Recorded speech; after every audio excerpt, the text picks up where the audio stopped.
vamos para o nosso primeiro painel, cobertura universal na oncologia de forma inclusiva e sustentável. E vamos chamar os nossos painelistas desse primeiro, então, painel do dia. Alexandre Padilha, médico infectologista e ministro da Saúde entre 2011 e 2014. Eu não sei se o Alexandre já chegou, mas ele vai estar conosco. José Agenor, doutor em Políticas Públicas e ministro da Saúde entre os anos de 2006 e 2007. José Gomes Temporão, doutor em Medicina Social e ministro da Saúde entre 2007 a 2010. Então, temos o prazer de recebê-los. O Alexandre, se não chegou ainda, está chegando. Podem se sentar, sejam muito bem-vindos na cadeira que vocês quiserem. E eu tenho um prazer enorme de convidar também o jornalista Carlos Alberto Sardenberg, especialista em economia do Jornal da Globo e âncora do programa CBN Brasil. Ele será o mediador desse nosso painel, um querido por todos nós. Então, obrigada, Sardenberg, também por estar conosco esta manhã. Então, assim, a gente vai formando o nosso painel. Tudo bom, Carlos Alberto? Seja bem-vindo. Tudo jóia? O painel é seu.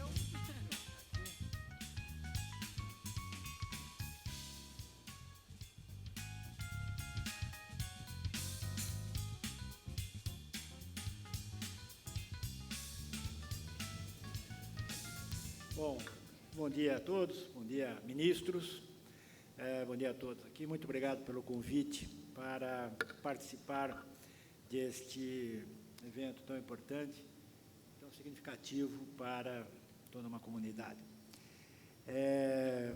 O sistema aqui vai funcionar da seguinte maneira: cada um dos participantes terá uma apresentação inicial de 10 minutos, em que eu peço que apresente já as ideias básicas que acha, tendo em vista os objetivos deste congresso. Depois, seguiremos um debate, uma conversa a respeito dos pontos levantados por vocês. E haverá também perguntas dos que estão aqui nos acompanhando, que poderão fazer as perguntas e nos encaminhar por escrito. Eu vou selecionando aqui na medida do possível e passando aos nossos debatedores. Nós temos no total 1 hora, que é tempo bastante mais do que suficiente para, enfim, levantarmos algumas das principais ideias para este painel.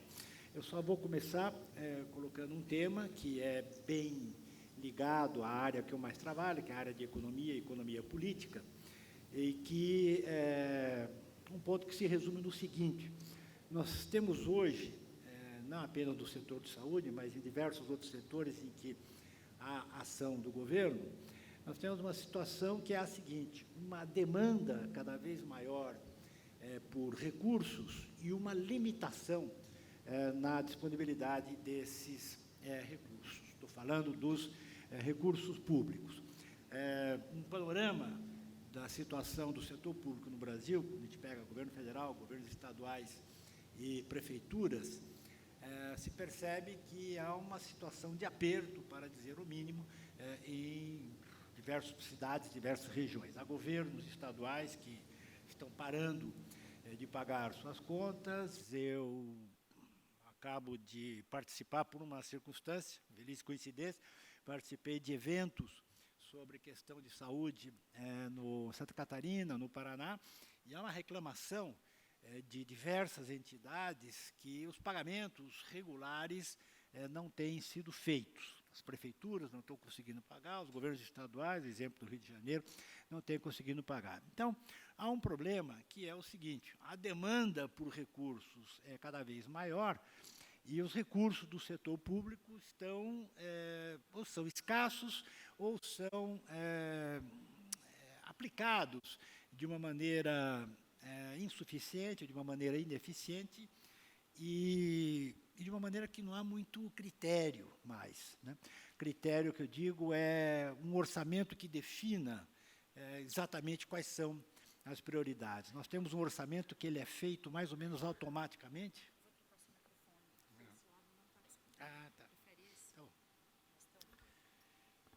Ok, obrigado. Então, como eu estava dizendo, nós temos um problema que é uma demanda cada vez maior de recursos e recursos escassos, na medida em que o governo tem uma ampla margem, uma ampla área de atuação. E, além disso, os nossos orçamentos, o orçamento dos governos estaduais, das prefeituras e do governo federal, são orçamentos engessados e de tal modo que são feitos de um modo meio automático, né?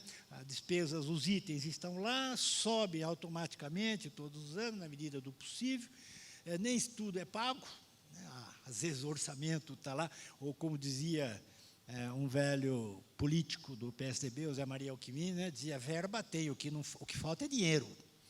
Né? Verba no orçamento tem, o que falta é o dinheiro. Né? Isso acontece com frequência e o orçamento ele é meio feito automaticamente, sem uma devida definição das prioridades. Quer dizer, o Congresso definir exatamente o que é a prioridade, onde é que se vai gastar, onde é que não se vai gastar. Então, acho que esse é o tema geral que está por trás do nosso tema específico, que é a universalidade no tratamento, prevenção e tratamento do câncer. Então, começando, qual dos dois prefere começar? Temporão? Por favor. Pode falar daí ou daqui, como quiser. Alô, tudo bem. Bom, muito bom dia.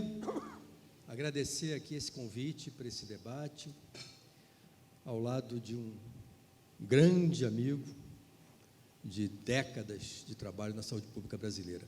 Então, 10 minutos, vamos lá. Eu vou tentar falar de 4 temas que eu considero fundamentais e que tem uma relação direta com o tema desse congresso. O primeiro é o seguinte: todos os países do mundo estão enfrentando nos seus sistemas de saúde desafios permanentemente, mas os países em desenvolvimento, o Brasil especificamente, estão sofrendo um impacto diferenciado de uma série do que se chama de modernas transições. A primeira delas é a transição demográfica. O Brasil está fazendo, em 50 anos, o que a França levou 100 anos para fazer. Envelhecimento muito rápido da população. A taxa de fecundidade despencou, já está em 1,7. Mortalidade infantil caiu, mortalidade geral por várias doenças vem caindo. Esse envelhecimento leva ao surgimento de uma série de doenças crônico-degenerativas, entre elas o câncer. A Organização Mundial da Saúde alerta que em 2030, a principal causa de morte no mundo não serão mais as doenças cardiovasculares e cerebrovasculares, será o câncer. Uma outra transição que está diretamente relacionada com essa é a epidemiológica. Então, predominam as doenças crônicas, entre elas o câncer. O segundo aspecto que eu quero tratar é a da sustentabilidade econômico-financeira do sistema de saúde, tanto do sistema público, do SUS, como do sistema privado. E aí, eu diria que a questão que vem sendo discutida no Brasil ao longo de décadas toca sempre na superficialidade.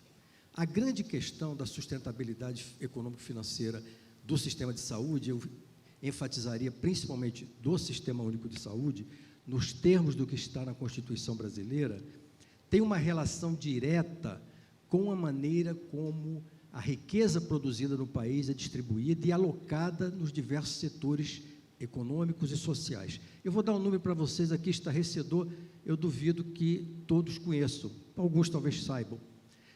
Segundo a Receita Federal, no ano de 2015, 70 mil brasileiros declararam imposto de renda, uma renda anual em torno de 4 milhões de reais cada uma dessas pessoas. Esses 70 mil brasileiros detêm cerca de 8% da renda nacional. São os muito ricos.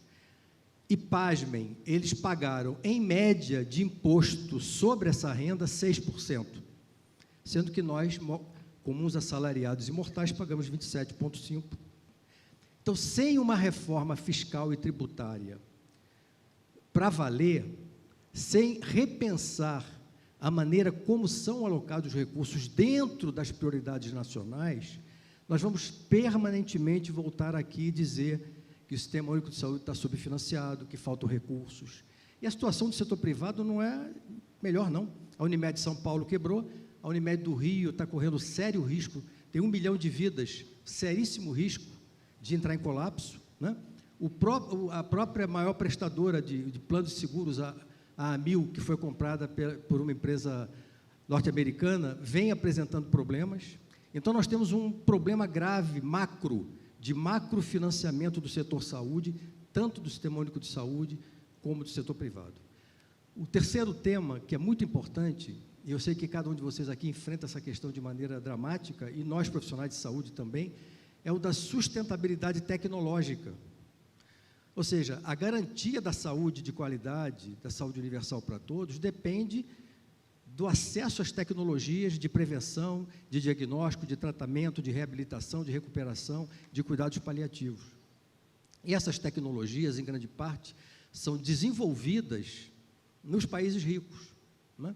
E o Brasil tem uma grande fragilidade no sentido de desenvolver aqui, de fazer inovação, de fazer pesquisa e de fazer desenvolvimento. Então, esse ponto da sustentabilidade é crucial. Nos últimos anos, o governo brasileiro vem implementando uma política de fortalecimento da capacidade produtiva brasileira no campo dos medicamentos, inclusive dos biomedicamentos, parte importante deles cada vez mais estratégicos no tratamento do câncer. Então, esse tema da sustentabilidade tecnológica me parece ser um tema muito precioso.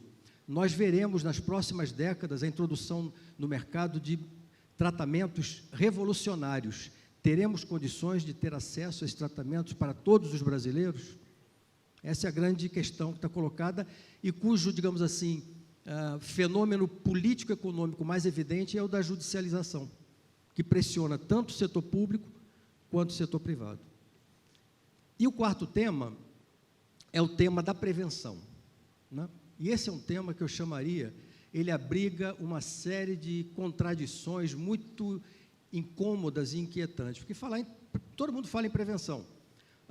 Um dado assim, geral, em média, os países no mundo gastam 5% dos seus orçamentos em saúde e em prevenção. E nós sabemos que cerca de 70% das patologias conhecidas são possíveis de serem preveníveis. Então, nós temos aí, todo mundo concorda, consenso, tem que prevenir. Bom, mas vamos tentar traduzir isso em coisas mais concretas. Vamos pegar uma política de grande sucesso do Brasil, que é a política contra o tabagismo, né? O Brasil hoje é um dos países do mundo onde menos se fuma. Vocês concordam? Isso foram 2 décadas, pelo menos, né, de trabalho do Ministério da Saúde, do governo, dos parlamentares, do Congresso Nacional, de entidades não governamentais, né? E nós sabemos que o tabagismo está envolvido com uma série de patologias extremamente importantes, inclusive o câncer. Então, vejam, prevenir, por exemplo, câncer de pulmão, câncer de bexiga, que tem uma relação direta com o hábito de fumar e outros tipos de câncer, envolveu uma série de medidas de gigantesco esforço e de grande alcance, de muito conflito econômico, de muito conflito político, né? Se você vai para o álcool é sabidamente um agente cancerígeno, né? E o Brasil é um dos países do mundo onde a bebida alcoólica é a mais barata do mundo, né? Uma das medidas, por exemplo, de aumentar recursos para a saúde seria aumentar taxação sobre bebida alcoólica, mas não, aqui a cerveja e a cachaça, principalmente, são baratíssimas. E pior, nós temos assim essa coisa obscena que é a propaganda de cerveja pela televisão, induzindo precocemente crianças e adolescentes a beberem. Vamos um pouquinho mais adiante. Refrigerante. Tem um conteúdo, sabidamente, o Instituto Nacional do Câncer afirma lá, potencialmente cancerígeno nos refrigerantes que são consumidos largamente. Pasme, o maior produtor mundial de refrigerantes, patrocina a Copa do Mundo. A indústria de fast food, que não é nada saudável, patrocina as Olimpíadas. Então, vejam... E cerveja patrocina o Campeonato Mundial de Futebol. E cerveja patrocina o Campeonato Mundial de Futebol. Então, para construir, tem a questão da atividade física, para construir uma política consistente de prevenção na radicalidade do que o termo propõe, isso vai exigir medidas da sociedade que vão gerar muita tensão e muito conflito, conflitos econômicos, conflitos políticos, de corporações, de lobbies, não é? Então, eram esses os 4 temas que eu tinha para animar aqui o debate. Obrigado. Muito obrigado, ministro. E agora, ministro Janot, nós estamos aqui com avisar aqui o pessoal da organização que o tempo está marcando errado aqui. Se puder marcar 10 minutos agora, ok? Bom, mas eu controlo aqui. Tá. Bom, Eu marco aqui. Obrigado, Schadenberg. Bom dia, senhoras e senhores. Agradecer a Abrali pelo convite. Cumprimentar pela segunda vez o meu amigo Temporão. Quando ele fala que nós trabalhamos há décadas juntos, é verdade. A gente ainda tinha aquele furor da juventude na década de 80. O André está aqui também, que era parceiro nisso. E o SUS, ele é um projeto político que a gente encampou na década de 80 para tentar mudar o status quo do sistema de saúde brasileiro. E para a gente discutir soluções para o SUS, eu fico pensando, e vou falar um pouquinho complementando o que o Temporão falou, mas um pouco diferente, a pergunta que eu faço e que eu deixo para todo mundo pensar sobre ela. Existe uma bala de prata? Essa é a pergunta que a gente tem que pensar. Existe uma bala de prata? Vamos refletir qual seria a bala de prata. Porque a gente pensava que a bala de prata, e se você pensar a história do SUS, você vai ver que lá na 8ª Conferência Nacional de Saúde, em 1986, tem uma frase do sanitarista Sérgio Aroca que era lapidar, que ela fala: o SUS é um projeto civilizatório, que a gente quer que todos os valores perseguidos pelo SUS sejam os valores perseguidos pela sociedade brasileira. O que a gente quer para a saúde pública do Brasil é o que a gente quer para a saúde, o que a gente quer para toda a sociedade, em todos os segmentos de vida que a sociedade precisa para ter uma qualidade de vida. Então, hoje, a gente está aqui perguntando quais são as soluções, quais são os problemas. Nós temos vários problemas que a gente pode colocar. São 3 problemas, nesse momento, que eu coloco inicialmente, que a gente tem que dar uma conversada e dar uma repensada sobre ele. Talvez seja um dos grandes motivos que a gente esteja aqui, que é a questão da judicialização da saúde. Questão essa que vem preocupando todos, aqueles que dependem, aqueles que precisam da justiça, dos gestores, que muitas vezes não têm opção, por questão orçamentária, como foi dito aqui, de contestar a ação judiciária, e até do próprio Supremo Tribunal Federal, que há 3, 4 anos atrás fez uma audiência pública sobre judicialização da saúde, e agora, nessa semana, tem decisões importantes sobre a judicialização da saúde. E tem tribunais federais que já estão tendo súmula, tá certo, impactante na questão da judicialização. Agora, a questão da judicialização, a gente pode pensar de 2 maneiras, são 2 questões. Uma é o seguinte: existe necessidade? Existe. Porque, muitas vezes, o Estado falha mesmo naquilo que é necessário. Mas existe excesso? Existe excesso. E os excessos é que a gente tem que pensar, até para que não se prejudique aqueles que dependem de serviços, que, em algum momento, vai à justiça para buscar esse direito. E eu posso dar exemplos para vocês. Eu vou dar um exemplo aqui, e não é brincadeira. O Temporão deve se lembrar, nós estávamos no Ministério em 2005, 2006, eu recebi uma carta de um conselheiro perguntando qual o tipo de providência que nós iríamos tomar contra uma ação judicial no interior do Rio de Janeiro, porque um cidadão que estava com problema de disfunção erétil viu que na Índia tinha um cogumelo que era a solução natural para o problema dele. E o juiz deu, sem nenhuma informação científica do que significava aquilo. O direito, muitas vezes, o direito individual, ele sobrepõe ao direito coletivo. E você tem uma atuação no sentido de você prejudicar coletivamente. Agora, significa o quê? Que nós queremos tolher as pessoas de buscar esse direito? Não. Nós temos esse direito e nós temos que buscar esse direito. O Estado tem que arrumar a forma de atender. E, muitas vezes, o atendimento, ele não pode onerar determinados orçamentos. É isso que nós temos que pensar. O Estado tem que buscar uma alternativa para isso. Mas tem o outro lado da moeda. A justiça, ela não só vem para garantir direitos, ela vem também para garantir direitos de lobbies. O Temporão acabou de falar. Qual que é o produto que mais mata no mundo, comprovadamente? Tabaco. As doenças tabaco relacionadas. No esforço do governo brasileiro, a Anvisa propôs que se banisse os aditivos. O que significa o aditivo no tabaco? Significa a facilitação para que as pessoas sejam dependentes da nicotina. São 4.700 substâncias, todas cancerígenas, sem exceção. Está no Supremo Tribunal Federal uma ação da Confederação Nacional da Indústria contra essa medida da Anvisa.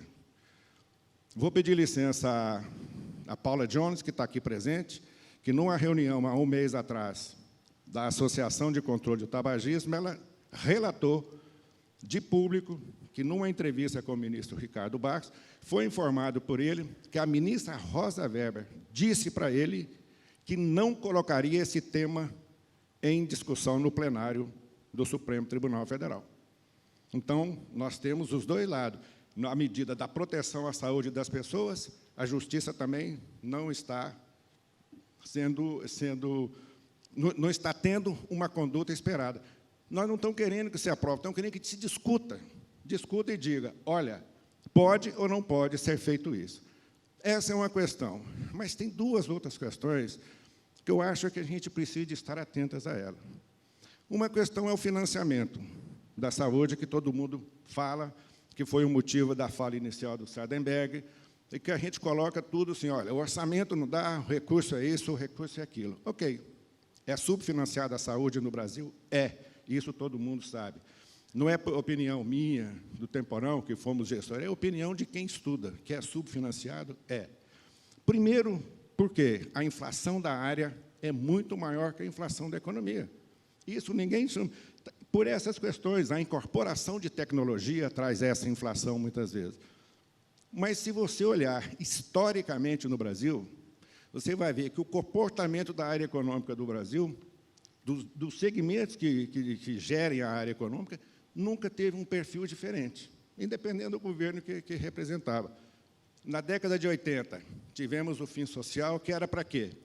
Para melhorar as condições para a saúde e educação.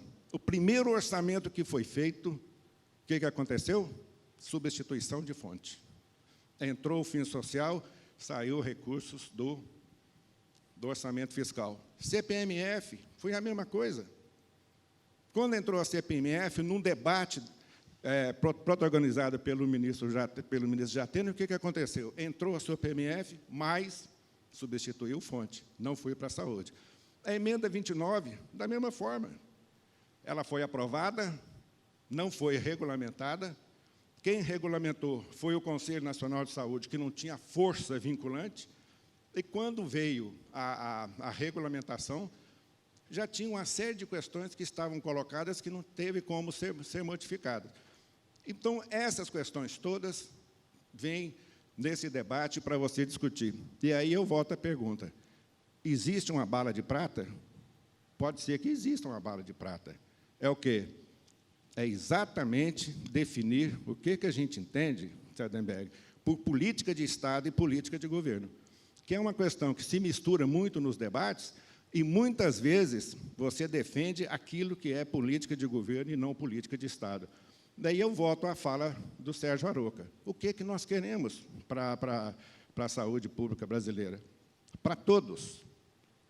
Ou, pelo menos, para aqueles que não têm nenhuma outra opção que não seja o sistema público. Então, essas duas questões eu deixo só com um lembrete, só com a questão, que depois a gente vai ter oportunidade de entrar, principalmente na questão da gestão, que eu acho que é um ponto importante para a gente colocar, para a gente lembrar o seguinte, não podemos transformar a questão do financiamento num mantra, mas nós temos que ter a coragem de discutir a questão do financiamento.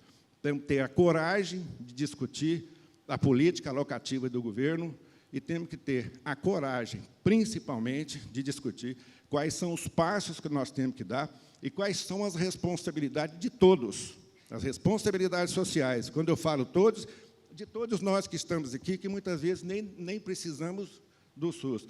mas o papel do Legislativo, o papel do Executivo, o papel do Judiciário e o papel da sociedade no seu direito legítimo de cobrar pelaquilo que não foi concessão da Constituinte, foi exatamente direito adquirido pela população brasileira. Bom, muito obrigado, ministro Renaud. Nós já temos aqui vários temas que, afinal, são os temas que a gente tem debatido ao longo dos últimos anos. Eu queria... o ministro Temporão colocou a questão fiscal, o ministro Renaud também, e eu queria complicar um pouco a questão fiscal, que é a seguinte. Primeiro, quando a gente olha o histórico, né, da despesa pública no Brasil, ela aumenta todos os anos acima da inflação. Quando se fala de despesa do governo federal, para ficar só no governo federal, responsável principal pelo SUS, a despesa total do governo, a despesa geral do governo, aumenta todos os anos, mesmo tirando a despesa financeira. Mesmo que você tirar a despesa de juros, que é pesado, ficando só com a chamada despesa primária, ela aumenta todos os anos acima da inflação, considerando pessoal, gasto de custeio, investimento, etc., etc., etc.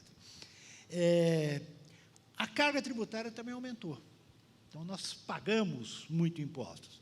Então, quando você levanta a questão da reforma fiscal, ela é uma reforma complicada, porque você tem que desonerar alguns setores e onerar outros, não é? Porque nós temos, por exemplo, um imposto muito pesado sobre o consumo, e esse imposto é regressivo. Vai comprar um maço de cigarro, o rico e o pobre pagam a mesma coisa de imposto. Então, é um imposto claramente regressivo. Então, a reforma fiscal teria que ser tirar imposto daqui e botar ali, né? Quer dizer, há toda vários estudos apontando nessa direção que uma parte dos mais ricos não pagam imposto no tamanho que deveria pagar. Você citou, por exemplo, o caso ali daquelas pessoas que têm renda anual de 4 milhões e pagam muito pouco de imposto. E esses têm dinheiro, por exemplo, para judicializar. E obter, por exemplo, tem contratar advogados e tal, para obter tratamentos mais caros, operações nos Estados Unidos, etc. A minha pergunta é a seguinte, pergunta aos dois. Existiria a possibilidade de você cobrar mais de determinadas pessoas, quer dizer, cobrar mais imposto de determinadas pessoas, ou então de estabelecer uma regra pela qual as pessoas mais ricas, claramente mais ricas, medida pelo seu imposto de renda, etc., tivessem, digamos, um acesso limitado ao SUS, que houvesse uma preferência aos mais pobres? Essa é uma questão que eu levanto porque tenho participado de debates com os juízes. E a tendência dos juízes é atender a pessoa, atender o paciente. Já cheguei a participar de um debate em que um desembargador do Tribunal do Rio de Janeiro falou: toda vez que tiver uma ação contra o SUS, contra um plano de saúde, contra um operador, uma pessoa pedindo um tratamento, e do outro lado, ou o SUS, ou um operador, um plano de saúde, dizia esse juiz, eu sempre vou dar a favor da pessoa, porque, dizia ele, a vida não tem preço. E a verdade é que tem preço. É um custo enorme. Então, essa questão que eu coloco para vocês, quer dizer, nós temos pessoas ricas que pagam menos impostos e que são capazes de judicializar diversos assuntos. O ministro Renaud falou de, precisa ter algum jeito de usar melhor esses recursos. A pergunta haveria possibilidade de estabelecer critérios no atendimento do SUS, indo do mais pobre para o mais rico? O que vocês acham? Temporão. Bom, esse é um tema central. Começando pelo... Na verdade, Sandberg, existe um conflito redistributivo no Brasil, existe um uma luta pela apropriação dos fundos públicos. Você mesmo colocou, existe uma estrutura fiscal bastante regressiva e nenhum governo conseguiu, digamos assim, encaminhar de maneira consistente e séria essa discussão. Aliás, eu queria chamar a atenção, se você for olhar os últimos 5 ou 6 debates entre candidatos à presidência da República, nos debates pela televisão, ninguém toca nesse assunto, é como se ele não existisse, entendeu? Ninguém quer se meter nesse negócio. Então, a sociedade como um todo acaba ficando alijada de fora dessa discussão, que ela é central. Do ponto de vista do que você colocou, eu tenho uma posição completamente contrária, porque aí nós teríamos que reescrever a Constituição. E quando o SUS foi pensado, eu queria só chamar a atenção, naquela época, havia 3 categorias de brasileiros. Os muito ricos e muito ricos, que pagavam diretamente pela assistência médica, pelas suas necessidades. Os formalmente inseridos no mercado de trabalho, com carteira assinada, que tinham a atenção da Previdência Social pelo INAMPS, o antigo INAMPS.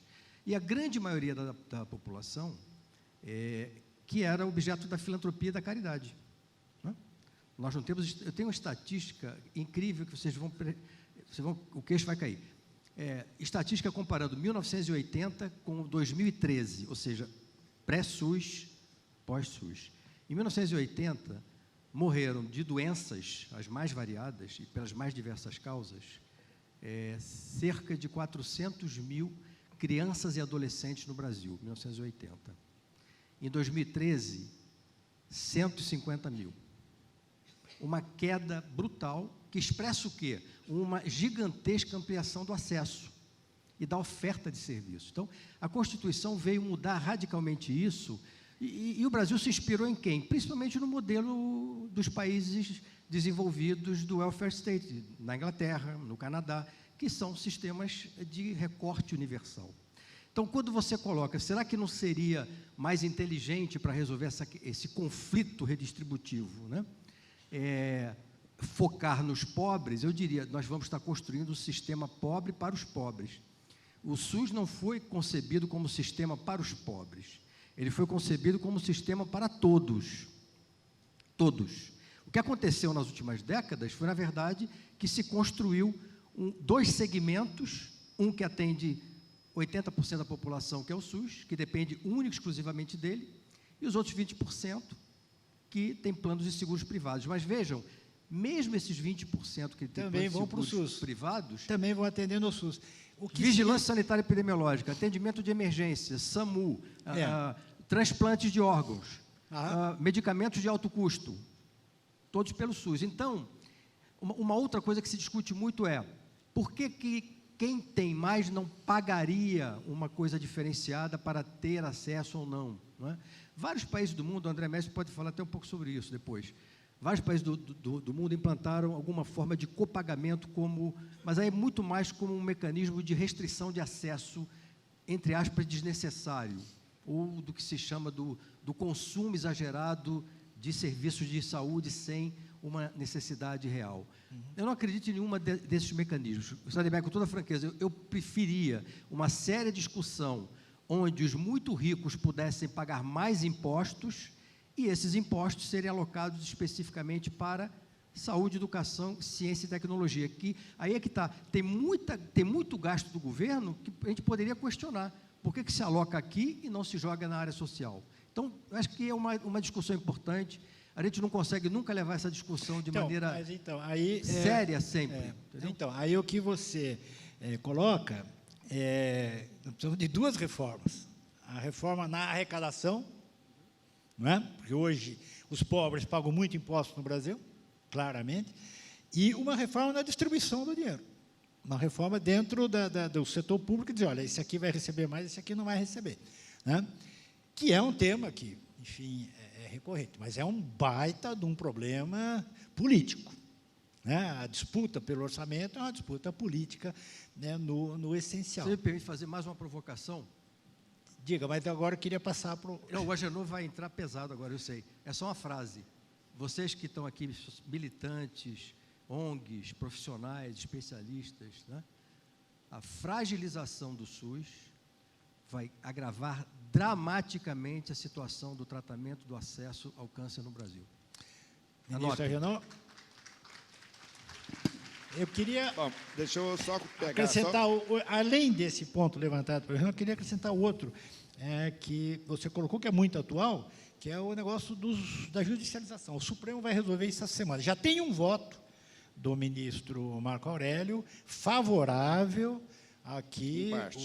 Em parte. Pague parte dos remédios não disponíveis no SUS, desde que seja necessário. Enfim, eu acho que o voto dele criou mais complicação do que resolveu. Né?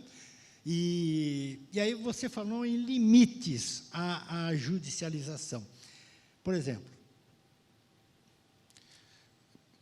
Antes de entrar no Se exemplo que você puder está comentar pedindo, também deixa eu só a questão fiscal. entrar um pouquinho no que você falou. Eu acho que você colocou duas questões que a gente tem que pensar, que é uma confusão que a gente faz. Por exemplo, para nós da saúde, nós tratamos a saúde como valor de uso. A vida é como valor de uso. Uhum. A vida não tem preço, mas a saúde tem custo. Que é a questão que a gente tem que pensar. A vida não tem preço, mas a saúde tem custo. E isso aí é uma questão que a gente tem que ter claro na nossa mente quando a gente pensa todas as questões. Eu acho que a crueldade das medidas judiciais não está na relação direta de quem necessariamente precisa e não tem acesso, do que simplesmente você julgar que toda e qualquer ação judicial ela seja de uma crueldade infame contra os gestores e contra o Estado. Não é isso que eu estou colocando. Tá certo?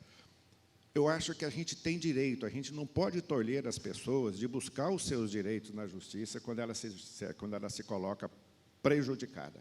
Isso é um ponto que nós temos certeza, porque muitas vezes nós mesmos já fomos à justiça por causa de outras coisas, defender nossos direitos. Nós temos direito, temos que lutar por eles.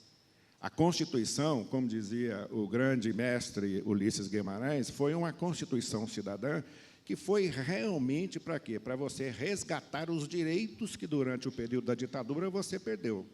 Então, esse foi o ponto principal de Ulisses Guimarães. E, quando ele foi promulgar, ele dizia, a Constituição pode ser imperfeita, as pessoas podem não concordar, você pode querer mudar, mas desrespeitar jamais. Então, nós estamos discutindo aqui a questão seguinte, para nós a Constituição tem valor ou não tem? Tem. Se tiver, esse é o ponto pacífico. E no regime de Estado de Direito Democrático, o primeiro ponto é o respeito à Constituição brasileira, à Constituição. Então, esse é um ponto que eu coloco. Agora, na questão da judicialização, você fala assim, o que é excesso? Eu acho que tem excessos. Um pouco disso que o Temporão estava colocando. Tem gente que não precisa de ir. Você deu o exemplo do desembargador que falou que dá tudo.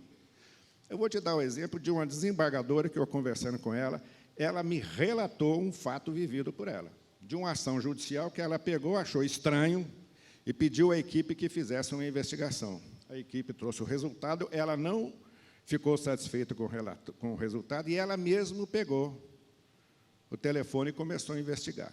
Quem que era o demandante? Era um cidadão.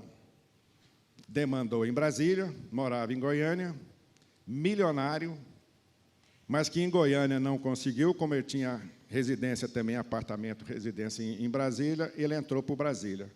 Ela pegou aquilo e indeferiu. E disse para ele, olha, o senhor tem condição, o senhor vai na justiça, o senhor vai no seu tratamento e paga, que o senhor pode fazer. É um caso simples, não é assim, veio contra o Estado, eu dou. Eu acho que a gente tem que analisar. Não é tanto a pedra, nem tanto ao mar. Você tem que ter o equilíbrio. Eu acho que o judiciário veio exatamente por isso. O exemplo que eu dei da CNI, que entrou contra uma medida da Anvisa, é isso. Analisa. O que vai acontecer agora no Supremo? O ministro Marco Aurélio disse, o Supremo tem que dar acesso e tem que garantir que medicamento de alto custo seja fornecido.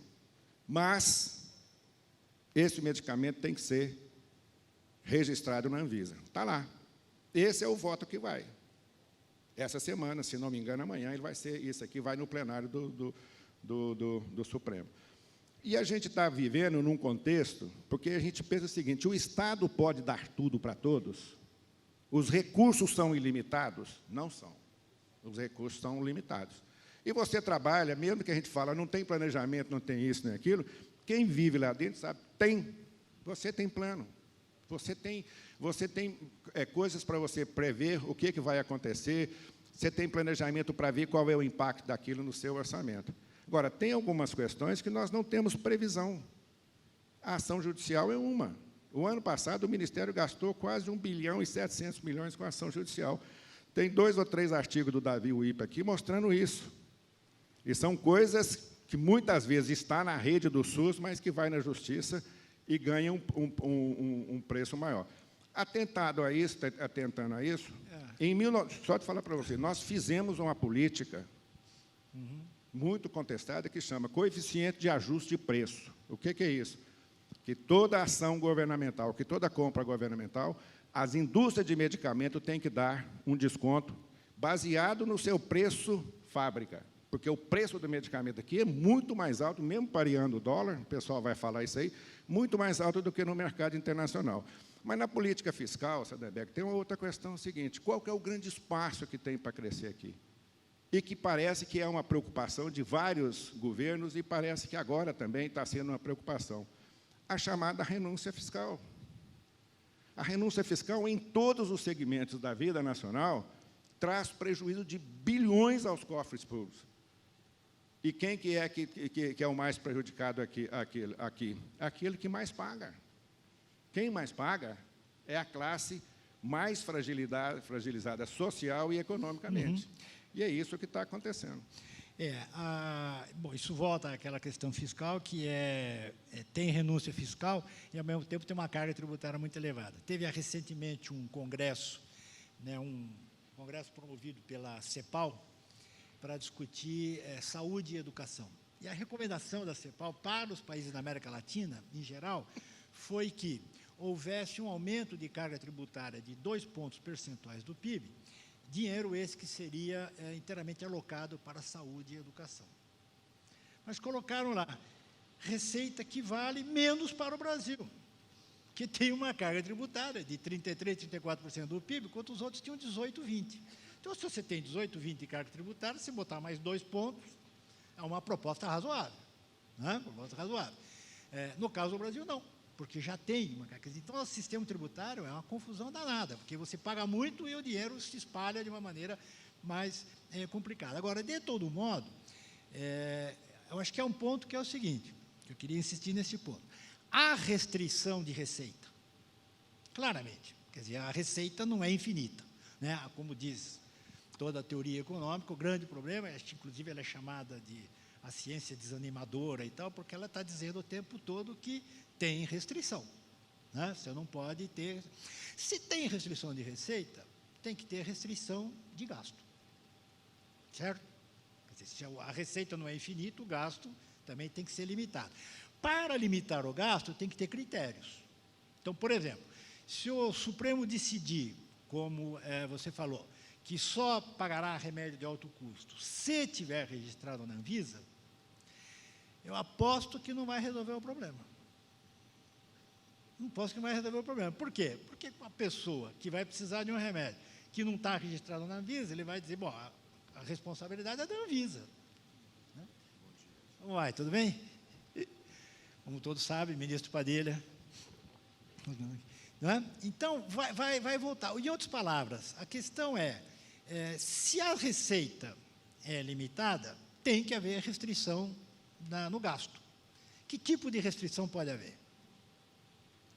Sademega, eu acho que a gente tem que pensar uma outra questão. Quer dizer, quando o Supremo está para decidir porque, por exemplo, só para completar, isso é uma restrição que o Supremo colocaria. Quer dizer, só pode pagar, o SUS só vai pagar remédio que tiver registrado na Anvisa. Então, é uma restrição, né? Uma regra que vai ser colocada.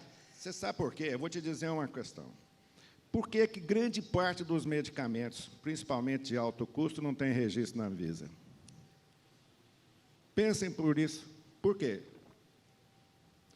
Porque a política de preço no Brasil, muitas vezes, ela é diferente da política de preço. E é raro o medicamento que é colocado aqui dentro do Brasil, que preço fábrica, ele não seja infinitamente inferior nos países de origem do que no Brasil. Então, a indústria não tem interesse de determinados medicamentos ter registro aqui. Para quê? Se ela tem a questão de negociação do governo? Não, senhor. O governo negocia. Não é. Sardenberg, por favor, que não é. Vamos ser realistas. Inclusive, tem uma charge do Enfio na década de 80, né? Que é uma charge fantástica. Que chega o cidadão e fala assim, da indústria farmacêutica, fala assim, maravilha aquele medicamento que você descobriu. Agora vamos pegar o material, o nosso departamento de marketing para criar uma doença. Do Enfio, em 1980, é isso, Zé? Em 1980. Grande parte dos medicamentos que não tem registro na Anvisa é porque as indústrias não querem. Porque não vale a pena para ela do ponto de vista... Eu vou te dar um exemplo aqui agora. A vacina contra a dengue da Sanofi, que foi registrada na Anvisa, que conseguiu o registro, ela é uma vacina que não dá imunidade para 60% das pessoas. Só garante eficácia na faixa etária de 9 ou 12 anos a 45. E 3 doses, de 6 em 6 meses. Ela pediu o preço de R$300 a dose. Se você fosse comprar isso, todo o programa do PNI, que é um dos projetos, uma das ações do Ministério da Saúde, estão aqui 2 ex-ministros que podem me confirmar isso, mais importantes do mundo. Mas só com essa vacina ia ser isso. A Anvisa concedeu o preço de R$135. Aplicaram no Paraná. Não sei o que aconteceu. Aplicaram a primeira dose no Paraná. Tá. Eu não conheço. Então, eu te pergunto o seguinte, qual que é mais fácil? A indústria esperar a ação judicial, que ele bota o preço que ele quiser, e geralmente não é o preço da matriz, porque o preço da matriz é diferente, ou ele vir aqui pedir o registro e ter um preço compatível com o mercado brasileiro e poder vender. A diferença vai depender deles, mas a diferença é que se ele registrar, ele vai vender muito mais. Agora, deixa eu só colocar uma coisa. Deixa eu te dar uma informação. Então, aqui no 10. Só uma informação.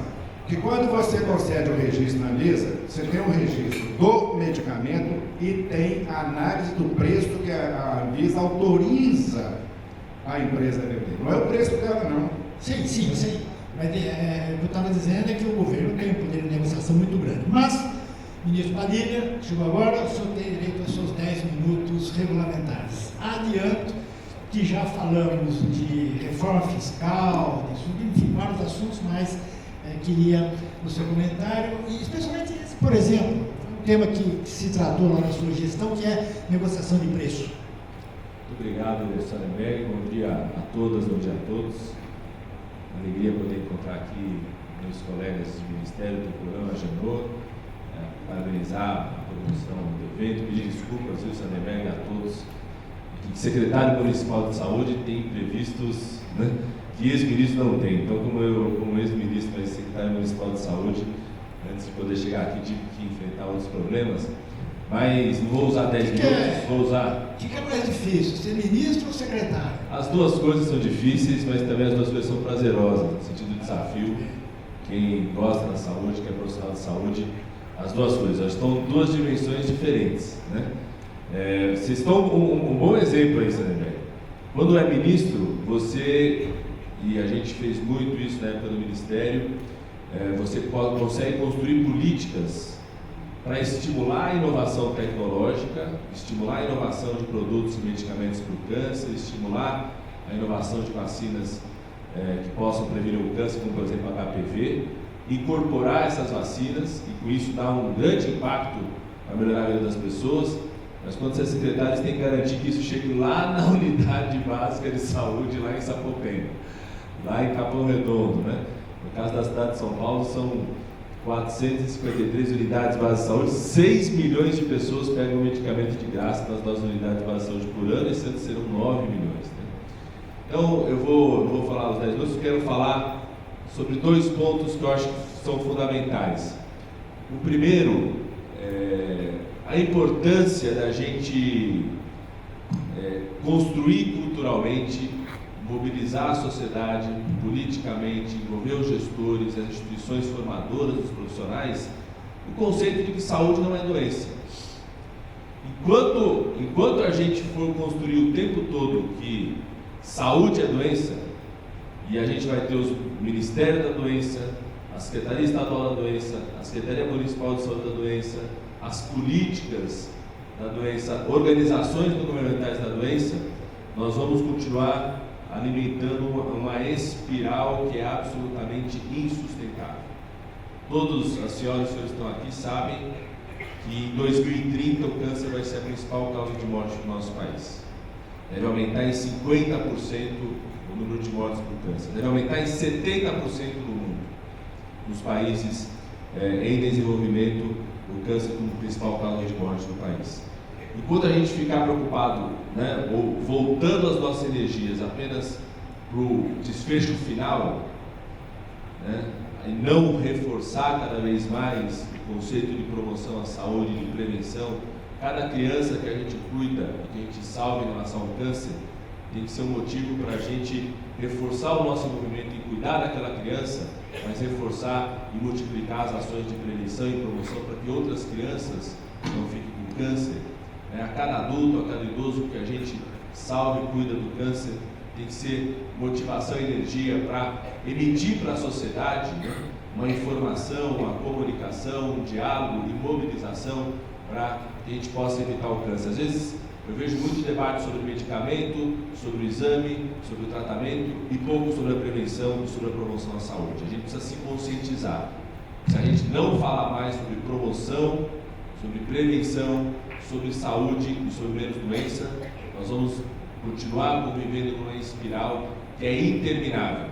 Ela é mais rápida do que a nossa capacidade de produzir conhecimento, ela vai ser mais rápida do que a capacidade de produzir medicamento e tecnologia, e muito mais rápido que a capacidade do público ou do privado de arcar com os custos que estão relacionados com isso. Então, a gente poder conversar cada vez mais sobre a importância, por exemplo, de acordos, inclusive voluntários, que foram construídos com a indústria de alimentos, para a redução da presença do sal, redução da presença de gordura, redução da presença de açúcar. Os senhores e senhoras sabem o quanto que a obesidade está diretamente relacionada a alguns tipos de câncer, a importância da promoção da atividade física, de termos cidades que cada vez mais estimulem a atividade física, o deslocamento ativo, fazer com que as pessoas possam ter cada vez mais condições de se deslocar para o trabalho, para a escola de forma ativa e não de forma passiva, colocar a vida em primeiro lugar em cada momento, né? Assim como Nova York fez, como Londres fez, é importante que as nossas cidades tenham um olhar sobre o controle de velocidade dentro da sua cidade. Aqui na cidade de São Paulo, esse controle de velocidade significou 2.000 pessoas a menos internadas na rede pública da cidade de São Paulo por vítimas de acidente, né? O tema da poluição das nossas cidades, da defesa do meio ambiente, das vacinas, a importância da incorporação, por exemplo, da vacina do HPV, das motos, né? A importância do controle em relação às motos, redução de acidentes de moto. Sardenberg, quando eu era ministro da Saúde, 60% de leitos de UTI do Brasil, nós fizemos essa pesquisa, 60% eram vítimas de acidente de trânsito, 40% eram vítimas de moto. Então, às vezes são outras políticas que não do ministro da Saúde, do secretário de Saúde, do profissional médico, da organização não governamental que lida com a saúde, que tem um impacto mais decisivo. E essa é uma questão cultural decisiva. Vou só falar uma coisa para vocês, um estudo que eu sempre faço questão de repetir aqui, que aconteceu aqui na cidade de São Paulo, no final dos anos 90, com idosos. O Brasil vai, em 30 anos, ampliar sua proporção de idosos, aquilo que a França demorou 150 anos para ampliar. Ou seja, o Brasil, país da América Latina e desenvolvimento, ou seja, de 30 anos nós vamos ter uma proporção de idosos que a França demorou 150 anos para ter, né? Idosos aqui em São Paulo, fizeram um estudo, idosos, a partir de 60 anos de idade, começou o segmento, apenas 6% deles não tinham uma doença crônica, 94% tinham alguma doença crônica. Um grupo tinha de 0 a 4 doenças crônicas, outro de 4 a 10 doenças crônicas, outro grupo mais de 10 doenças crônicas. É o tal do junta tudo e joga fora, que o pessoal fala. Mais de 10 doenças crônicas. E foram acompanhando para ver o que isso tinha relacionado com o desfecho final. Ou seja, com o óbito ou com a situação de incapacidade permanente desse idoso. Sabe o que se descobriu? Que esse idoso ter risco de óbito ou de ficar incapaz não tinha nenhuma relação com a quantidade de doenças crônicas que ele tinha. Algumas questões tinham um peso muito maior, como por exemplo, saúde mental, né? O tema da depressão, de lidar com a saúde mental, tem espaços de convivência para os idosos nas nossas cidades, nos nossos ambientes de vida, né? Segundo, queda. Então, como que a nossa casa, o local que a gente se desloca, as calçadas, o transporte público, o transporte individual, evita a queda dos idosos, né? Rede de convivência, ter cuidadores junto. E uma outra questão fundamental que era poder ler e escrever, ou seja, né, você ter políticas que garantam acesso à consulta oftalmológica, saúde visual, saúde ocular, cirurgia de catarata para os idosos. Imagina a pessoa que ao longo da vida inteira lê, escreve, de uma hora para outra fica sem poder ler e escrever. Então eu acho que essa é uma questão fundamental, né, dos gestores, da indústria. Eu fico muito feliz de ver indústria de medicamentos se envolvendo também em temas de prevenção e promoção, né, de parcerias das organizações governamentais, né. E o segundo ponto, disso que o Sadeberg falou, que o Agenor estava comentando, o Temporão também, em relação ao acesso de medicamentos, esse tema do STF. Primeiro que tem uma lei, viu, Sadeberg? Então, já existe uma lei. Em 2011 nós aprovamos uma lei que criou uma Comissão Nacional de Corporação de Tecnologia. Nessa lei já estabeleceu como um critério claro a importância de registro na Anvisa para uso para aquisição de um medicamento, né? Eu acho e eu concordo que a gente sabe que a Anvisa tem prazos às vezes muito lentos, não em relação às regras, mas prazos muito lentos, tem que precisar reestruturar, cada vez mais vai ser estruturante, a gente precisa lidar com o esforço de reestruturar a Anvisa para esse prazo ser menor, né? Mas acho que não respeitar essa lei vai enfraquecer isso que disse o Agenor e que você mesmo estava falando, Sadeberg, do registro para a Anvisa ser um componente fundamental, inclusive para a política de preço da Anvisa. Tá? Ela, ao ser estimulada a ter o registro da Anvisa, por isso ela pode vender mais, distribuir mais se tiver o registro da Anvisa, né? Isso ser um mecanismo importante para a política de preços, por estímulo à inovação. Para quem se esforça em inovar e buscar o registro da Anvisa, também ter privilégio em relação a isso na política de preço, né? Isso permitir que a gente possa incorporar mais medicamentos, estimular a inovação tecnológica e que essa incorporação seja para todos, não só para quem tem condições de entrar na justiça. Porque o problema da judicialização, às vezes ela salva uma pessoa, mas ela desestrutura aquilo que pode salvar milhares, milhões do nosso país. 10 minutos de Sadeberg. Qual o problema de rádio? Muito obrigado. Obrigado, Marília, secretário Marília. Tem um tema aqui bastante importante, o Agenor pediu para colocar, que é a questão da gestão, né? A gestão, a busca de eficiência, que é buscar mais resultados com o mesmo dinheiro, né? Que é certamente uma questão essencial. Nós temos visto claros desperdícios de recursos amanhados em diversas reportagens de diversos veículos que mostram equipamentos não utilizados, instalações que ficam prontas e que acabam não sendo utilizadas, ou então verbas para determinadas instalações que está tudo comprado e não funciona. Enfim, há toda uma série de exemplos disso. Eu queria um comentário dos senhores sobre como buscar, como ganhar essa eficiência. Começando aí, por exemplo, eu sugeri o tema. Eu não sugeri o tema, porque o tema surgiu, né? Tanto no uso do tema que eu falou, como eu falei. Mas é uma questão importante que muitas vezes parece que vira um mantra, né? Quer dizer, o mantra é o seguinte: o problema é no financiamento. A gente sabe que não é só no financiamento, o problema é da gestão, tem problema da gestão. E em todos os níveis. Você pode pensar a questão da gestão em dois níveis. A gestão é para quê? A gestão é para as pessoas. No serviço público, qualquer que seja, qualquer tipo de gestão que você faça para quê? Para atender o público. Na empresa privada é para atender os seus usuários. Mas a questão da gestão, ela assume na área da saúde uma questão muito mais importante do que a gente possa imaginar. Não é a mais importante, mas é também importante. que são questões que nós temos que ver como é que a gente pode viver, como é que o Estado brasileiro pode resolver. Hoje nós temos, né, alguns componentes da gestão que são muito complicados.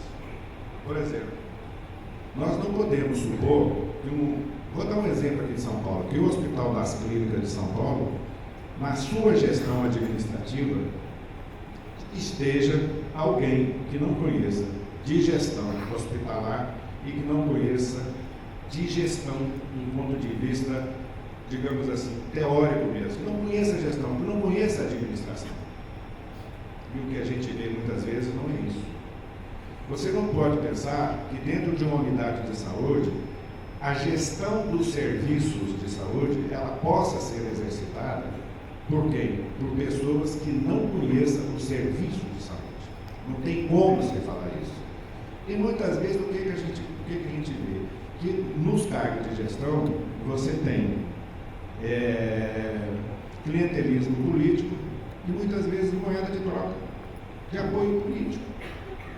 Para você fazer o quê? Muitas vezes tentar colocar como uma espécie assim, de cartão de visita, não o que aquele determinado serviço precisa, mas sim aquilo que os compromissos que foram feitos exigem. E nós temos vários desses exemplos, várias coisas. Quer dizer, o SUS tem uma regra que ela não é cumprida. Aquele que tiver interesse privado não pode ser gestor do SUS. Essa regra não é cumprida. Por exemplo, eu fui muito ao cavalheiro dele. Tem nomeação por interesse privado e nomeação por interesse político. Quer dizer, cargo de diretor de hospital de unidade virou cargo político. Perfeitamente, você está colocando... Que é evidente que está errado. Por exemplo, eu fico tranquilo em falar isso, porque a minha vida toda eu só trabalhei no setor público. Entrei para o concurso do Ministério da Saúde, saí do Ministério da Saúde e só trabalhei lá. Não sou contra quem trabalha no setor privado, não é importante, não estou falando isso. Mas a gente tem que ter clareza nisso. Os objetos, eles não podem ser esquecidos. E a lei do SUS, ela é frequentemente descumprida. E todo mundo faz ouvido de mercador nisso. Como você está olhando o relógio, eu também, nós temos tempo, eu vou deixar também o tema do Demorando e Padilha. Deixar mais duas observações, eu pediria que já encaminhasse as observações finais, que nós estamos aqui já com 10h25, nosso tempo é 10h30. Então eu vou falar da gestão e depois uma consideração final interessante. Isso. Olha, gestão é um desafio permanente para todos os países. Então, não existe esse contraponto. É gestão ou financiamento. Tem que dar conta das duas dimensões. O financiamento é fundamental, nós vimos aqui no nosso debate, e gestão também. E aí, na gestão, concordo totalmente com a Genu, quer dizer, o Brasil tem essa doença que muda governo, você tem milhares de cargos de livre provimento e nomeação. Eu acho que nós temos que caminhar uma profissionalização da gestão. Né? Na Inglaterra, na França, quando o ministro da Saúde mudam 20 pessoas. Os assessores mais diretos e os secretários nacionais. O resto é carreira. É o cara que está lá, que tem uma carreira, faz mestrado, doutorado, especialização, conhece profundamente aquilo. A presidência no Brasil nomeia 20 mil pessoas. Nos Estados Unidos, que é mais, é 1.000. E o custo disso? A terra é 500 pessoas. É isso que o primeiro-ministro nomeia. Descontinuidade, perda de memória institucional, custo. Esse é o ponto. O outro é o seguinte, existe um problema no Brasil hoje. Quer dizer, eu conheci um deputado federal que era um radical defensor do regime jurídico único, rígido, na saúde. Não queria nem ouvir falar em nada, organização social, fundação de direito privado, pelo amor de Deus. Muito bem, passa-se o tempo, eu encontro o prefeito de um município do Rio Grande do Sul. E aí, prefeito, como é que está a situação? Rapaz, tive que contratar a organização social. Primeira coisa que ele fez. Primeiro, lei de responsabilidade fiscal coloca limite para pagamento de pessoal, sai pelas OS. Então, hoje você tem um problema no SUS que é importante, que é uma pulverização de experiências mais ou menos heterodoxas que acabam impactando também a gestão com problemas de desvio de recursos, de corrupção, de grande rotatividade dos profissionais de saúde. Na época que eu fui ministro, eu propus o modelo das fundações públicas de direito privado e foi uma guerra, uma confusão generalizada. E esse é um problema que nós temos que enfrentar. É um concluir só para voltar à da judicialização, só chamar a atenção para um detalhe importante. Infelizmente, na minha opinião, esse tema foi para o Supremo. A política perdeu. A política em sentido amplo. Então vai ser um grupo de juízes da Suprema Corte que vai decidir essa questão. Evidentemente que não basta o registro da Anvisa. Por quê? Porque a Anvisa, ela diz que aquele produto é seguro para uso humano, mas ele não entra em discussões de efetividade, né? De prioridade, de racionalidade de uso. Né? Então, esse é um ponto importante. Por isso que essa Comissão Nacional, que é composta pelo governo, várias agências, por representantes do Conselho Nacional de Saúde, que representam os pacientes portadores de patologia, e os médicos, né? Que pode ser aperfeiçoada. Na Inglaterra tem uma coisa chamada NICE. Nada é usado no sistema de saúde se o NICE não aprovar, que é a Agência de Gestão de Incorporação de Tecnologias de Saúde. Aqui no bairro dos Jardins, tem mais ressonância magnética do que no Canadá. No bairro de Botafogo, no Rio de Janeiro, deve ter 10 vezes mais tomógrafo de ressonância do que no Canadá. Mas aí o Canadá inteiro. Então, o que precisaria? Não Anvisa, mas uma outra comissão, uma outra agência? Um aperfeiçoamento dessa comissão, uma agência governamental transparente, com participação dos pacientes, das organizações governamentais, para decidir a lista. O que vai entrar no SUS e o que não pode entrar, por N questões. Certo. Padilha, para terminar? Só um acréscimo, Sanderberg, rápido sobre a gestão. O Brasil avançou muito, profissionalizou sua gestão pública no campo fiscal com a Lei de Responsabilidade Fiscal. Você conhece bem esse tema e é inegável isso. Né? Isso que o Agenor falou em relação aos hospitais, nos anos 80 e 90, era em relação aos secretários de Finanças, os tesouros, os bancos estaduais. Nós precisamos de uma lei de responsabilidade social. Já tem um projeto no Congresso, aprovado em comissões no Senado, está na Câmara ainda, porque se não punir o governante, nós não vamos produzir profissionalização na gestão pública, porque é isso que o Agenor fala, quando você passa a tornar o governante inelegível, poder impedir, caçar o mandato dele em função de não responsabilidade sobre metas da saúde, você provoca um esforço na profissionalização. E, além de reforçar isso que o Agenor e o Temporão falaram sobre formação dos profissionais, ter um regime de contratação na área pública que não seja só o regime jurídico único, muito importante o avanço da informatização, que eu acho que dá um ganho, hoje permite para nós um ganho, um acompanhamento, um monitoramento do que está acontecendo, que há 10, 15 anos atrás era impossível. A cidade de São Paulo tem uma rede enorme, são 900 unidades de saúde, 18 milhões cadastradas no cartão SUS, né, 600 mil usando o prontuário eletrônico já, acompanhamento de tempo de espera, de tempo de exame, só é possível com o esforço da informatização, a gente precisa avançar cada vez mais na informatização da rede, da saúde. Padilha, muito obrigado, nós já estamos aqui cumprindo o nosso tema, espero que... Veio uma pergunta apenas, mas a pessoa não se identificou, então achei melhor não lê-la, mas vou passar aos nossos debatedores. Bom, queria agradecer 3 ex-ministros aqui presentes, um secretário municipal da Saúde.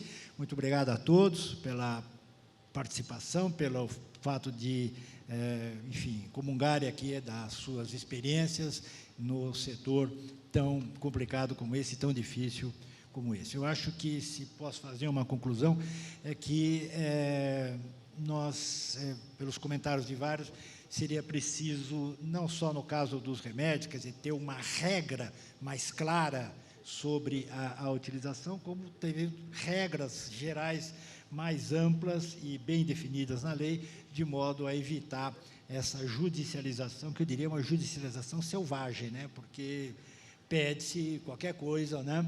As pessoas entram, pedem qualquer coisa, então acho que deveria ter uns regulamentos, regras e tal, definindo o que pode e o que não pode, tanto no caso de remédios como de procedimentos. Bom, Padilha, Temporão, Agenor, muito obrigado a todos pela paciência e um bom trabalho ao longo deste encontro.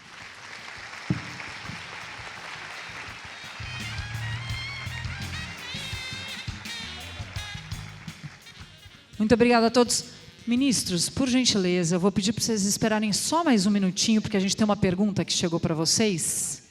Pode ser? Sardenberg, que está com um programa no ar daqui a pouco. Isso. Muito obrigada, Sardenberg. Olha, aplauso da plateia com muito carinho. Obrigado, desculpe, eu vou ter que sair meio à francesa, porque daqui a pouco eu tenho que botar o programa no ar, então, muito obrigado a todos e desculpe o mau jeito. Imagina, Sardenberg, é um prazer nosso ter você com a gente. Muito, muito, muito obrigada. Ministros, por gentileza, vocês podem esperar só mais um minutinho com a gente? Porque o Sardenberg tem um programa ao vivo agora, mas a gente tem algumas perguntas que vieram da plateia que eu gostaria de pedir para que vocês me ajudassem aqui. Deixa eu ver quem está com as perguntas. Antes de mais nada, deixa eu dizer que tem muitas perguntas chegando online. E essas perguntas a gente vai pedir para que vocês coloquem o nome, que a gente vai responder ao longo do tempo para todos vocês que estão mandando. Tem perguntas que surgiram também da plateia, a gente vai pedir para que o pessoal da plateia coloque um nome, certo? Para que a gente, se não conseguir responder aqui, a gente com certeza manda as respostas depois, tá certo? Agora, vamos ver se eu consigo ler aqui. Ver se vocês, quem que consegue me ajudar, ministros. Muito obrigada pela presença de todos. Então, vamos lá. Sabe-se que alguns dos tipos de câncer mais comuns são passíveis de prevenção. Por que o Ministério da Saúde nunca priorizou a monitoração contínua e o controle de qualidade de programas já implementados, como o Sísculo, ao invés de continuar credenciando serviços na qualidade com o único critério vigente? Dizem aqui o vergonhoso menor preço. Não passa pela cabeça dos burocratas que o preço vil está diretamente atrelado à má qualidade do serviço prestado? Há mulheres morrendo de câncer de colo, fazendo seu exame preventivo todo ano.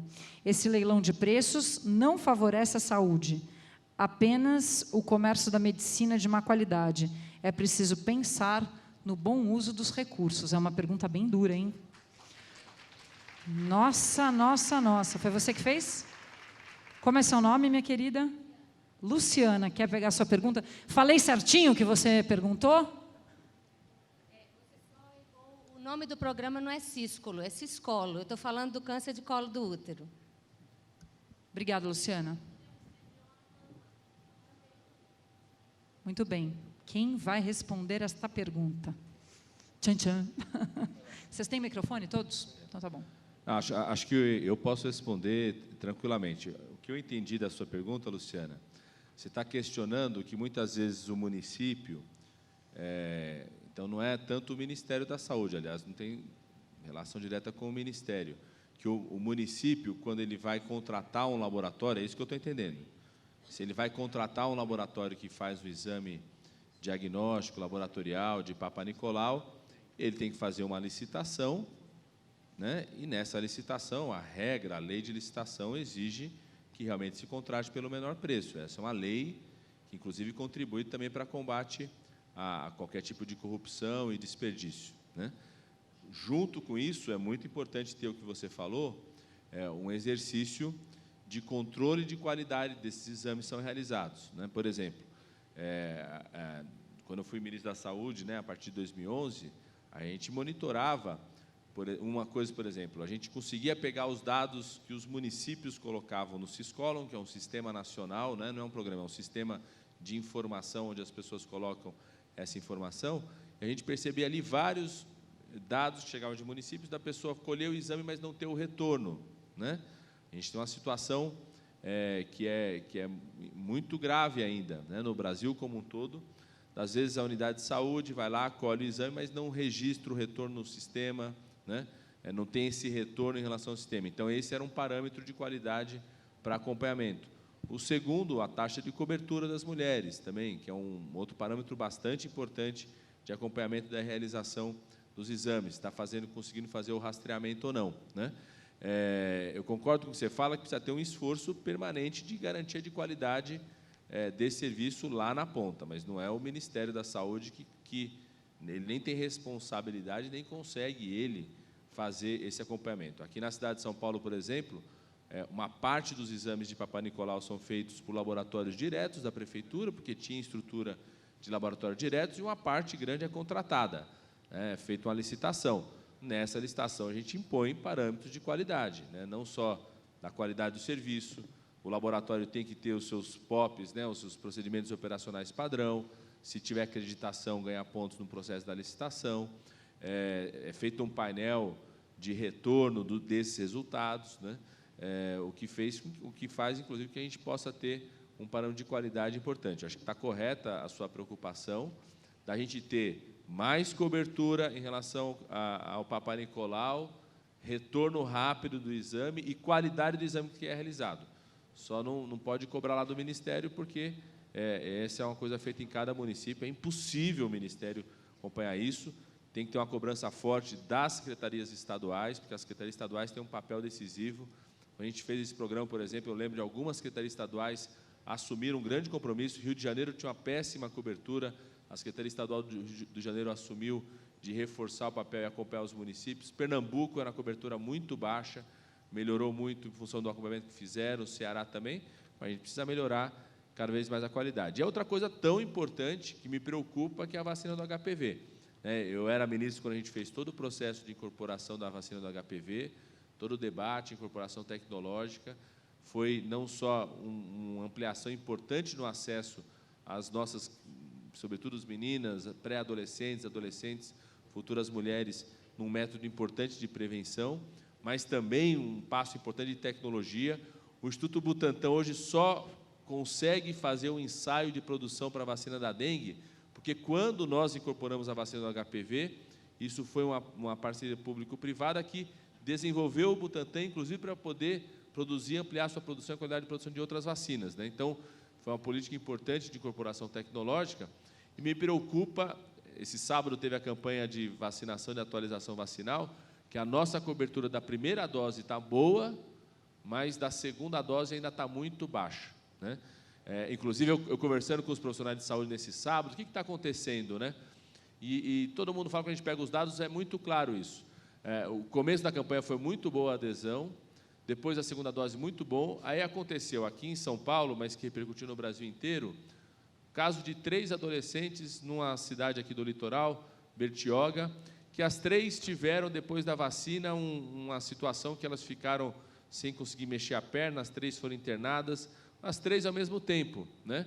Isso incutiu nas pessoas de que a vacina tinha como uma reação adversa uma síndrome de Guillain-Barré e reduziu, foi impressionante, dali reduziu muito a adesão. Então, eu acho que me preocupa muito a gente reforçar a adesão da vacina do HPV, que está usada no mundo inteiro, a segurança é muito clara e tem um impacto muito importante para a prevenção do câncer de colo de útero e também tem estudos que passam a revelar a importância que pode ter também para a prevenção do câncer peniano nos nossos meninos, né?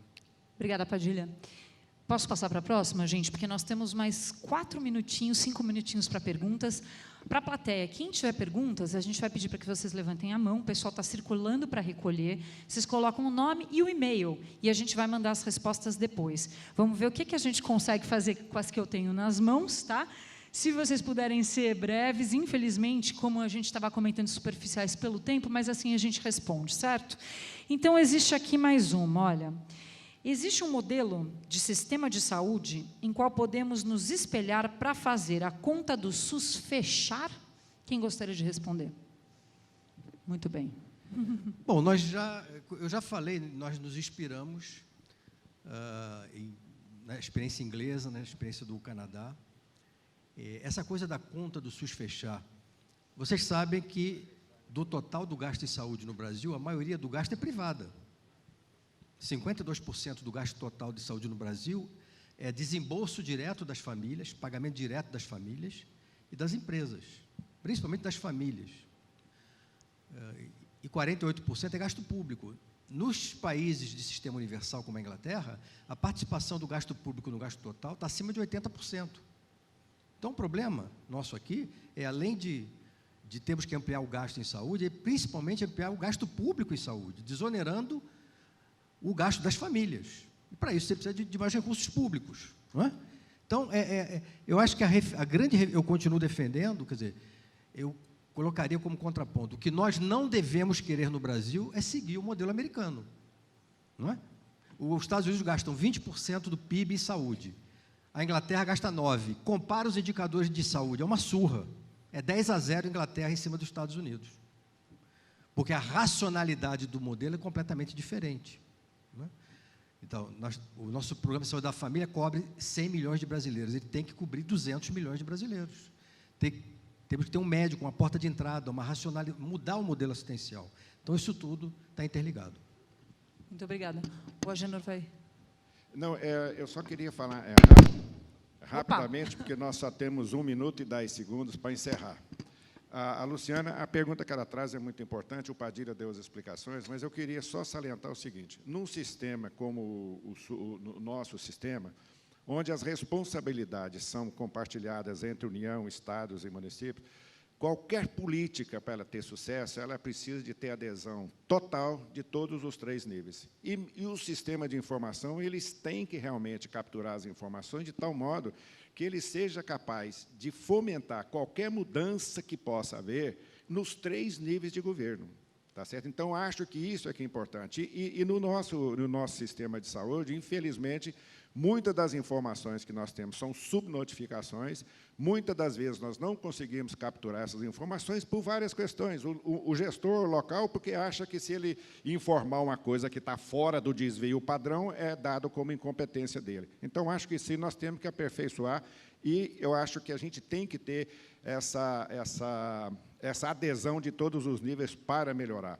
E só complementar o que o Temporão falar em 3 segundos e meio, é o seguinte: a gente tem que ter clareza que hoje todos os sistemas de saúde no mundo, inclusive os sistemas universais, têm problemas de custo. Por quê? Porque a inflação da área ela é muito superior à inflação da economia. E no sistema americano, o André pode discorrer isso com muito mais tranquilidade, porque a gente muitas vezes se pauta para conhecer o sistema pelos textos que ele mandava para nós antigamente. Agora ele não manda mais, não sei por quê. Está no blog, né? Porque o sistema americano chegou a um ponto que o governo americano teve que falar: nós temos que dar solução para um número significativo das pessoas que não tem nenhum tipo de atenção. Então, assim, despedir de todos, agradecer a todos, um bom dia e um bom congresso para todos. Só um minutinho, porque o Padilha pediu mais um segundinho, hein, Padilha? 10 segundos. Primeiro, comparar o Brasil com qualquer país do mundo, qualquer sistema nacional público, é impossível. Porque o Brasil é um país de 200 milhões de habitantes. Nenhum país com mais de 100 milhões de habitantes assumiu o compromisso de ter um sistema público universal e gratuito. O maior deles, que é o da Inglaterra, 61, 62 milhões de habitantes. A Inglaterra investe no público 11 vezes mais per capita do que o Brasil, em saúde. 11 vezes mais. Então, comparação significa que a gente precisaria investir 11 vezes mais no público, por isso que esse tema do financiamento é tão importante. Não dá para querer ter saúde pública para todos sem discutir seriamente como que nós vamos financiar esse sistema público, como financiar e garantir mais recursos e aplicar melhor com eles, com melhor gestão. Bom, o tempo encerrou, infelizmente, eu tenho que agradecer a todos os ministros que estiveram conosco. Vou pedir para que vocês, por favor, saiam por aqui, porque a gente vai tirar uma foto. Então, muito obrigada pelo tempo de vocês, pela participação de vocês. Muito obrigada, Temporão. Obrigada, Padilha. Obrigada a todos, então. Alexandre Padilha, José Agenor e José Gomes Temporão.